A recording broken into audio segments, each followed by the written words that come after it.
इस वीडियो में हम लोग जानने वाले हैं कि चिपको आंदोलन क्या है, यह कब हुआ था, यह कहां पर हुआ था और इस आंदोलन में क्या क्या घटनाएं हुई थी। तो चलिए अब हम एक एक करके चिपको आंदोलन के बारे में सब कुछ जानते हैं। चिपको आंदोलन का प्रारंभ 1970 में हिमालय में ऊंचाई पर गढ़वाल में रेनी नामक गांव में एक घटना से प्रारंभ हुआ था। देखिए यहाँ पर यह जो लाइन है ना, इसको समझिए। देखिए चिपको आंदोलन जो है ना, यह 1970 में हुआ था और कहाँ पर हुआ था, तो हिमालय में ऊंचाई पर, यानी कि हिमालय के ऊंचाई पर कोई गढ़वाल जगह है, वहाँ पर एक रेनी गांव है, वहीं पर चिपको आंदोलन हुआ था।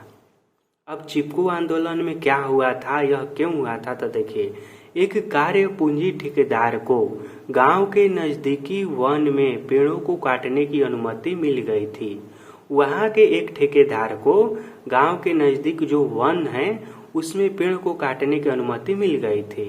गांव के लोग इस वन को काटने देना नहीं चाहते थे, लेकिन वहां के जो लोकल लोग थे वह यह नहीं चाहते थे कि यहाँ का वन कटे। तो एक दिन क्या होता है कि जब गांव का पुरुष वर्ग काम करने के लिए बाहर गए थे, एक दिन जब क्या होता है कि उस गांव के सभी आदमी काम करने के लिए बाहर चले गए थे, तब ठेकेदार ने पेड़ों को काटने के लिए जंगल में चले गए।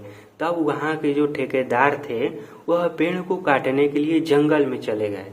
तभी उस गांव की सभी महिला जंगल पहुंची और पेड़ों से चिपककर पेड़ों को काटने से बचा लिया। तब वहाँ की जो महिला थी वह तो बचाएगी ना, पुरुष नहीं है तो क्या हुआ, तो वहाँ की सभी महिलाएं जंगल पहुंच गई और पेड़ों से चिपक गई और वहाँ पर पेड़ों को काटने से विद्रोह कर दिया, माना कर दिया कि पेड़ों को मत काटो, उस पर से चिपक गई। तो इस तरह से महिलाओं को पेड़ों से चिपक जाने पर क्या हुआ कि वहाँ के जो ठेकेदार हैं वह पेड़ को नहीं काटते हैं और इस तरह से पेड़ कटने से बच जाता है। अब यह जो घटना है ना कि पेड़ों से चिपक कर और वो भी महिलाओं द्वारा पेड़ों को बचा लिया गया, यह घटना पूरा इलाका में बहुत ही जल्द आग की तरह फैल जाता है, जिसे चिपको आंदोलन का नाम दिया गया।